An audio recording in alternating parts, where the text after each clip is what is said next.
আর কি। আমার পরিচিত একটা কাজে অফিস আছে, আপনার অনুমতি থাকলে আজকে রাতে আমরা আমাদের বিবাহ কাজটা সম্পন্ন করে ফেলতাম। ঠিক আছে। কি ভাই, দেখতে আসছেন না কিনতে আসছেন? না ভাই, দেখতে না, আমি আসলে কিনতে আসছিলাম। আমার ওই যে মালিকের আজকে জন্মদিন, তো মানে শ্বশুরও হয় আবার মালিকও হয়, তাই ওনার জন্য একটা দামি আংটি কিনতে আসছি। হ্যাঁ ভালো তো। এই যে দেখেন, আমাদের এখানে সব কালেকশন আছে, দেখেন কোনটা পছন্দ হয় মডেল। হ্যাঁ এই যে দেখেন ভাই, কোনটা আবার পছন্দ? ভাই এই যে এই বড়টার দাম কত? এটা এই 65,000 টাকার মতো আসে। ভাই 6-7 হাজার টাকার মধ্যে হয় না? 6-7 হাজার দিয়ে আপনি সোনা কিনবেন? ধর মিয়া, জান আপনি ধর।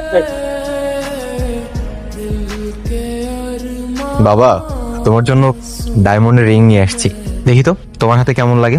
আচ্ছা দাও দেখি। বাহ, সুন্দর, থ্যাংক ইউ বেটা। বাবা, ও তোমার জন্য একটা ডায়মন্ডের রিং আনছে। অ্যানিন আঙ্কেল, দুবাইয়ের পিওর ডায়মন্ড আমি নিজে আপনার জন্য চয়েস করে এনেছি। থ্যাঙ্কস।